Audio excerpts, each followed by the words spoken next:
Hello guys, તો જય શ્રી કૃષ્ણ બધાને। તો આજે હતો મારો માણાવદરમાં છેલ્લો દિવસ। તો મારા પપ્પા સરસ મજાનું કૃષ્ણમાંથી પંજાબી શાક અને ખાટું અથાણું અને ડુંગળી તો હોય જ સાથે, અને સાથે છે ફુલકા રોટલી।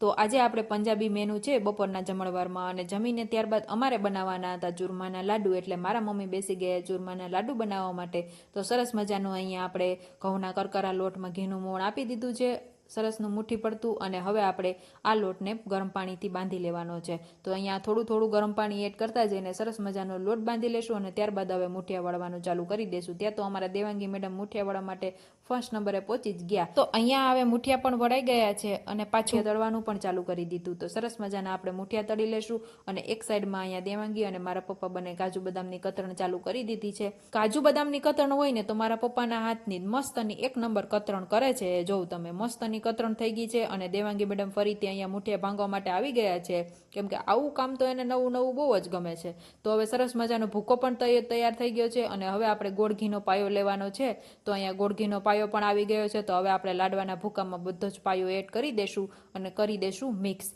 તો તમારે કોના કોના ફેવરિટ છે ને ચૂરમાના લાડુ તે કમેન્ટ કરીને જરૂરથી જણાવજો, અને એ પણ માના હાથના। તો સરસ મજાનું હવે અહીંયા ડ્રાયફ્રૂટ એડ થાય છે, અને એમાં પણ અમારા દેવાંગી મેડમનો હાથ હશે જ। જો મને ખબર જ હોય, એને આવું કામ તો એનું બહુ ફેવરિટ અને બહુ જ ગમે છે એને આ કામ તો સરસ મજાનું હવે બધું જ ડ્રાયફ્રૂટ એડ થઈ ગયું છે। એલચી પાવડર ને જાયફળ પાવડર પણ એડ થઈ ગયા છે। તો સરસ મજાનું મિક્સ કરી દેશું, અને ઉપરથી આપણે 2 થી 3 ચમચી જેટલી દળેલી ખાંડ એડ કરી દેશું, અને હવે ફરીથી મિક્સ કરીને હવે હું ને મારા મમ્મી બેસી ગયા છે લાડવા વાળવા માટે।